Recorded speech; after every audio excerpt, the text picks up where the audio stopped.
नमस्कार दर्शक बंधुरा आज आमी पुঁই শাকের পোস্ত বানিয়েছি আর এই রেসিপিটা আপনাদের কাছে শেয়ার করছি। আমি প্রথমেই পুঁই শাকগুলোকে ছোট করে কেটে রেখেছি, দুটো বড় সাইজের ঝিঙে কেটে রেখেছি আর পুঁই ডাঁটাগুলোকেও আলাদা করে কেটে রেখেছি। এদিকে কড়াইয়ে সর্ষের তেল দিয়ে একটা কাঁচা একটা শুকনো লঙ্কা দিয়েছি, তার মধ্যে গোটা জিরে, কিছু রসুন আর দুটো বড় সাইজের পেঁয়াজ দিয়ে দিয়েছি। এরপর খুব ভালো করে নাড়াচাড়া করে আমি আগে পুঁই ডাঁটাগুলোকে দিলাম, কিছুটা নাড়াচাড়া করলাম, তারপর আমি ঝিঙেগুলোকে দিয়ে দিলাম।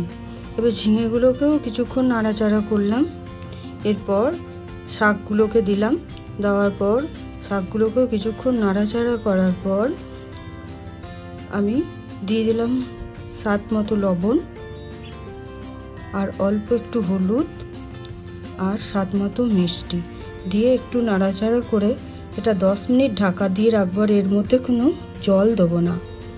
দেখুন 10 মিনিট পর ফিরে এলাম, শাকের থেকে আপনিই জল বেরিয়েছে কিন্তু সিদ্ধ হয়নি। আরও আমি 5 মিনিট ঢাকা দিয়ে দিলাম। আর এদিকে আমি পোস্ত আর কাঁচা লঙ্কার একটা পেস্ট বানিয়ে নিচ্ছি।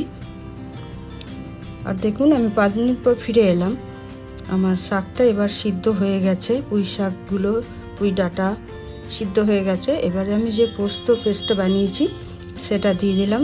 এটা দেওয়ার পর আমি 2 মিনিট জাস্ট ফুটাবো, তারপর অফ করে দেবো।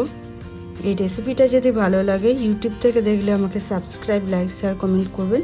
আর ফেসবুক থেকে দেখলে আমার পেজটা ফলো করে লাইক, শেয়ার, কমেন্ট করবেন। আর রেসিপিটা কেমন লেগেছে কমেন্টে অবশ্যই জানাবেন।